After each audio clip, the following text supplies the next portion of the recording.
نماز جنازہ کی ادائیگی کا طریقہ کیا ہے؟ یہ بہت بہادری سے، بہت کانفیڈنس سے پڑھنا ہوتا ہے.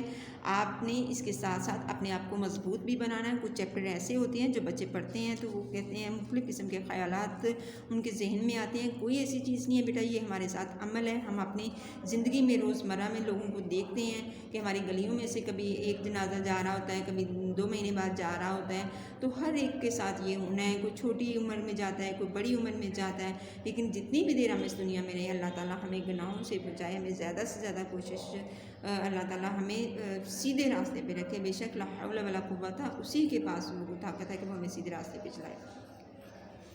نماز جنازہ کی ادائیگی کا طریقہ کیا ہے؟ اب یہ دیکھیں، نماز جنازہ جماعت کی صورت میں ادا کی جاتی ہے. جماعت کی صورت میں یعنی اکیلے نماز جنازہ یہ نہیں ہوتا.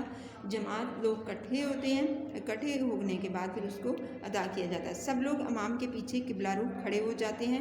پھر نماز جنازہ کی تکبیریں کہی جاتی ہیں جن میں ثنا، درود پاک اور میت کی مغفرت کی دعا کر کے سلام پھیرا جاتا ہے. نماز جنازہ میں سجدہ، رکوع اور تشہد کا عمل نہیں کیا جاتا. یہ کھڑے کھڑے ادا کی جاتی ہے.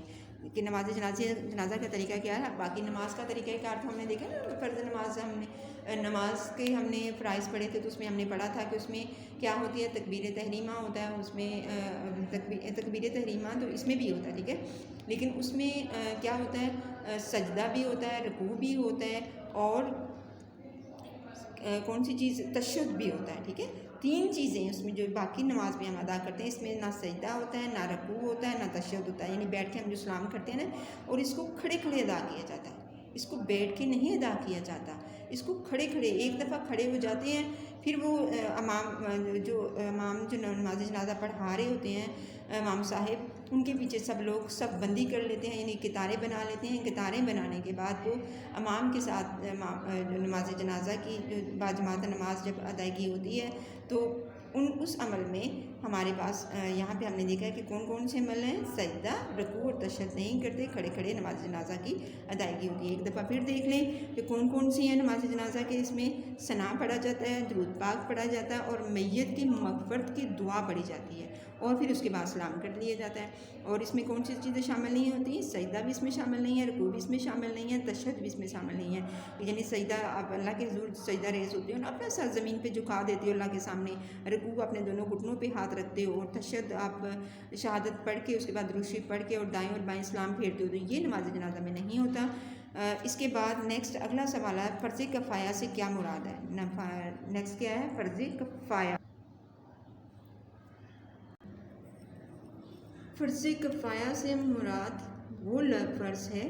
فرض یہ کیا لفظ؟ کفایہ، کاف فے شد مشدد حرف ہے، الف یہ جو ہم یہ ڈالتے ہیں نا چھوٹے، یہ والا جو، اس کو تھوڑا سا نیچے کر لیں آپ. فرض کفایہ سے مراد وہ فرض ہے جو تمام مسلمانوں پر فرض ہوتا ہے. فرض کفایہ تمام مسلمانوں پر فرض ہوتا ہے، لیکن اگر کچھ اس کو ادا کر لیں تو باقی سب کو معاف ہو جاتا ہے. یعنی فرض تو یہ سب مسلمانوں پر ہے، نماز جنازہ سب مسلمان، لیکن اگر ان میں سے کچھ مسلمان شامل ہو جائیں، ٹھیک ہے، اگر ان میں سے کچھ مسلمان شامل ہو جائیں تو یہ سب مسلمانوں کی طرف سے ادا ہو جاتا ہے. اور اگر سب مسلمانوں سے اس فرض کو کوئی بھی پورا نہ کریں تو سب گناہ گار ہو جاتے ہیں. اور اس کا ایک اور چیز جو اس میں ہے کہ اگر ان میں سے کوئی مسلمان جو ہے وہ اس فرض کو ادا نہیں کرتے جو اللہ تعالیٰ نے ایک میت کے لیے جو آخری رسومات کا جو اہتمام کیا جاتا ہے، اگر مسلمان اس کی نماز جنازہ کا اہتمام نہیں کرتے تو سب گناہ گار ٹھہرتے ہیں. سب گناہ بھی کس کو ہوگا؟ سب مسلمانوں کو ہوگا. اگر اس میں سے سب مسلمانوں سے کچھ چلے جاتے ہیں تو ثواب اس کا سب مسلمانوں کو مل جائے گا. اگر ان میں سے کوئی بھی مسلمان یہ فرض ادا نہیں کرتا تو پھر کیا ہے؟ سب گناہ گار بھی ہوں گے.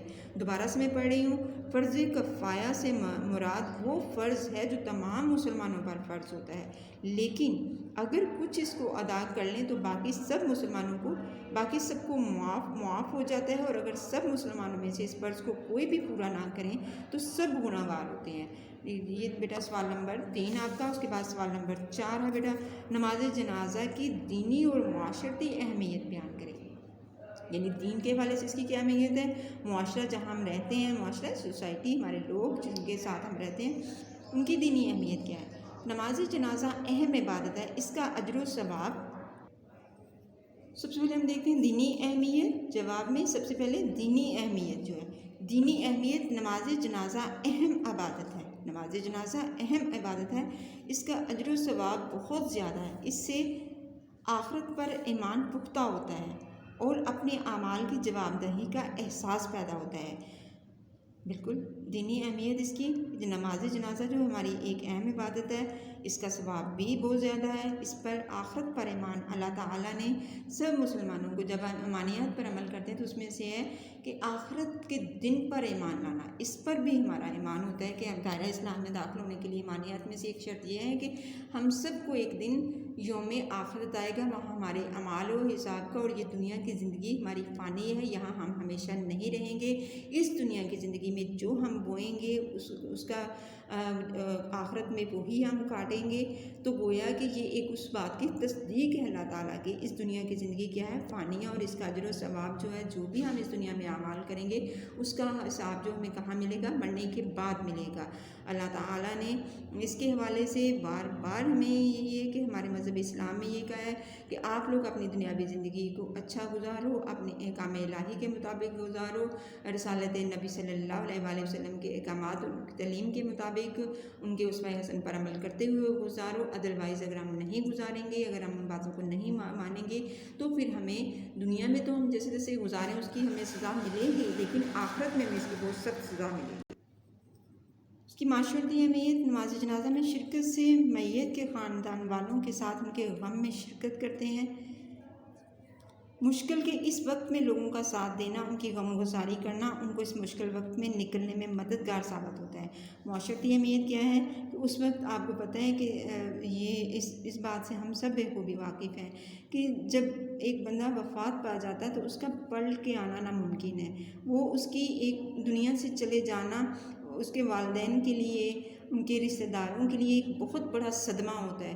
تو اگر وہ صدمے میں سب ان کو تسلی دینے، حوصلہ دینے، ان کی غم گساری کرنے باقی مسلمان لوگ شامل ہو جاتے ہیں، ان کے معاشرے میں رہنے والے جو دوسرے لوگ شامل ہو جاتے ہیں، بہت سارے لوگ جو ہیں وہ کھانے پینے کا انتظام کر رہے ہوتے ہیں، کچھ تدفین کا انتظام کر رہے ہوتے ہیں۔ اگر گھر والوں کو ہی بیٹا اس کو مشکل میں، تو وہ بہت زیادہ مشکل وقت ہو جاتا کہ وہ بیچاروں کی ایک میت کو سنبھالیں، ایک مردہ جسم کو گھر میں سنبھالیں، اپنے کاموں کو سنبھالیں۔ تو یہ ایک معاشرتی مدد بھی ہوتی ہے کہ سب لوگ جب اس وقت مشکل کے وقت میں اکٹھے ہو جاتے ہیں۔ آپ کو پتہ ہے اپنے عزیز تو بہت پیارے ہوتے ہیں، اور پھر عزیزوں کا بچھڑ جانا جن سے انسان بہت ہی زیادہ پیار کرتا ہو، تو یہ ایک بڑی ہی تکلیف دہ چیز سے اس وقت گزر رہا ہوتا ہے۔ آپ ہر ایک کے لیے چاہے کچھ بھی جو اللہ تعالیٰ سب کو صحت تندرستی کے ساتھ جینا نصیب کرے، اور اللہ تعالیٰ کسی کو بھی ایسے دکھ میں مبتلا نہ کرے، لیکن یہ بیٹا زندگی اور موت اللہ تعالیٰ کے ہاتھ میں ہے۔ وہ جب چاہے انسان جتنی اس نے دنیا میں دی ہے وہ ہمیں اتنی دیر ہمیں دنیا میں رہنا ہوگا، جب ہمارا وقت ہوگا تو ہم دنیا سے چلے جائیں گے۔ تو اس میں ایک معاشرتی اہمیت بھی ہو جاتی ہے کہ دینی اہمیت یہی ہے کہ ہماری یہ زندگی کیا ہے، فانی ہے، ہمیں بہت تھوڑی دیر یہاں پہ رہنا ہے، ہمیں کہیں پہ بھی اس کے بعد جو ہے ہمارا ٹھکانہ جو ہے وہ آخرت ہے، روز حشر حساب ہوگا۔ اور اگر اس کے بعد معاشرتی اہمیت بھی آپ نے دیکھ لیا کہ مشکل وقت میں سب لوگ شامل ہو جاتے ہیں، سب ان کے دکھ میں شامل ہو جاتے ہیں، ان کے کام کرتے ہیں، ان کی غم گساری کرتے ہیں، ان کو حوصلہ دیتے ہیں، تسلی دیتے ہیں کہ اس مشکل وقت میں آپ اکیلے نہیں ہو، ہم سب آپ کے ساتھ ہیں، بار بار تسلی دیتے ہیں، ان کو یقین دلاتے ہیں کہ بے شک یہ زندگی فانی ہے، یہاں پہ آج کوئی کل سب کو جانا ہے۔ اس کے بعد آ جاتے ہیں بیٹا مشقی کام کی طرف۔ مشقی کام آپ کے صفحہ نمبر 23 اور 22 پہ ہے۔ مشقی کام آپ کے صفحہ نمبر کس پہ ہے، 23 اور 22 پہ ہے۔ سوال نمبر جو آپ کے شامل ہیں وہ 2، 3 اور 4 ہیں، اور یہ کام آپ نے کتاب پہ خود کرنا ہے۔ 6 کلاس بیٹے آپ کو بار بار جب بھی ہم ریڈنگ کرتے ہیں، اب آپ نے کام کو خود سے کرنا سیکھیں۔ آپ کو جب لکھنا اور پڑھنا، کسی لفظ کا پڑھنا آ گیا تو اس کا سمجھنا اب آپ کی ذمہ داری ہے۔ آپ نے سارا کام جو ہے وہ اس پہ مت، ابھی یہ اپنی عادت آپ چھوڑ دیں کہ کوئی آپ کو بنا کے دے، آپ خود سے بیٹا خود سے میں یہ مہارت پیدا کریں۔ آپ جیسے کلاس میں آپ کو کہتے ہیں نا ہم لوگ کہ سوال لکھ دیے ہیں تو آپ جواب ان کے خود تلاش کریں، آپ جواب ان کے خود دیکھیں۔ اسی طرح آپ نے اس ایکسرسائز کو بھی سبق کو پڑھنا ہے اور اس ایکسرسائز کو پھر آپ نے خود کرنا ہے۔ مجھے امید ہے آپ سب بہت اچھے بچے ہو، میری بات پر عمل کریں گے اور یہ آپ کے لیے ہم آپ کے فائدے کی بات کرتے ہیں کہ آپ کو اس سے کیا ہوگا، آپ میں لکھنے پڑھنے کی جو صلاحیتیں ہیں وہ آپ کی بڑھیں گی، آپ کی خود سے کام کرنے کی صلاحیت، آپ کو فائدہ پہنچے گا، آپ دوسروں پہ بوجھ کم بنے گی، اپنا کام خود کرنے کی جو اسکل ہے وہ مہارت ہے اس کی ضرورت ہوتی ہے۔ جو بچے اپنا کام خود سے کر لیتے ہیں ان کے لیے بہت آسانی ہو جاتی ہے۔ اور آج کی ڈائری میں آپ کا کام ہے، آپ نے اس کام کو اپنی کاپی پہ تحریر کرنا ہے اور یاد بھی کرنا ہے۔ اس کے ساتھ ہی میں آپ سے اجازت چاہتی ہوں۔ اللہ حافظ۔